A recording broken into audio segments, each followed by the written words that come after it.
Kita belajar tema 3, subtema 2, muatan bahasa Indonesia. Nah, sebelumnya kalian sudah pernah belajar mengenai kalimat efektif. Nah, kita ingat lagi ya.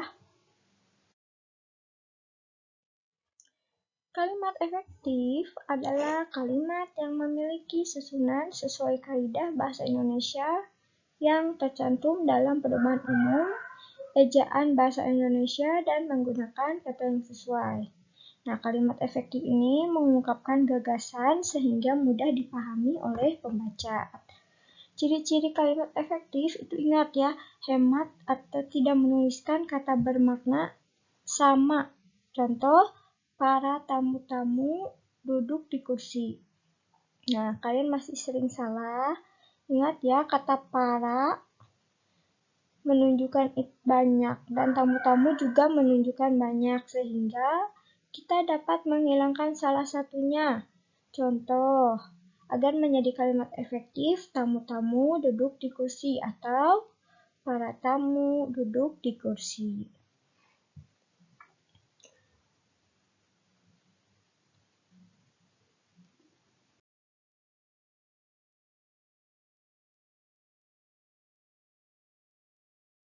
Contoh lain, tolong beliin aku obat sesak napas di apotik. Nah, perhatikan ya, ini merupakan kalimat tidak efektif. Kenapa? Beliin ini tidak sesuai dengan dengan penulisan bahasa Indonesia yang benar. Apotik juga tidak sesuai. Ingat ya, harusnya tolong belikan aku obat sesak napas di apotek. Nah, ini penulisan yang benar. Sehingga ini adalah kalimat efektif. Contoh lain, sangat beruntung sekali nasib orang itu. Nah, ini terlalu hambur ya katanya, sehingga bisa kita sederhanakan agar menjadi kalimat efektif. Jadi, beruntung sekali nasib orang itu.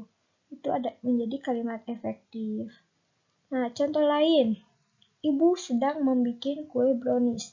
Nah, ingat, kata membikin ini tidak sesuai dengan kalimat penulisan yang benar, sehingga tidak efektif. Oleh sebab itu kita perbaiki jadi ibu sedang membuat kue brownies.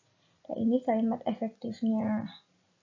Nah, contoh kata-kata tidak baku yang sering kita gunakan sehari-hari, gimana sih? Nah, bikin, modern, zaman, dipakai gampang, terus, dan sebagainya. Seharusnya, bagaimana, bikin itu harusnya buat, modern, e-nya ada yang dihilangkan, zaman itu harusnya menggunakan set, dipakai, digunakan, gampang itu harusnya mudah, terus itu lalu. Nah, sebetulnya masih banyak, kalian bisa mencarinya dan bisa memperbaikinya agar kalian tahu dan bisa menggunakan kata baku. Baca lagi teks si kotak ajaib, carilah kalimat bercetak miring dalam teks ya. Itu merupakan kalimat tidak efektif, kemudian perbaiki agar menjadi kalimat efektif.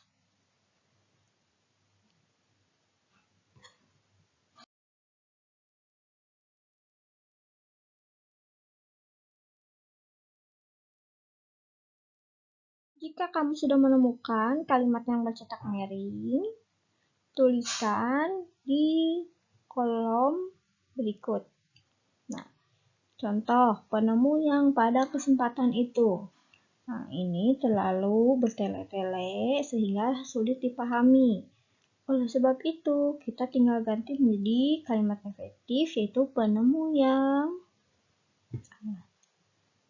Kalian cari lagi 2 kalimat yang bercetak miring pada teks.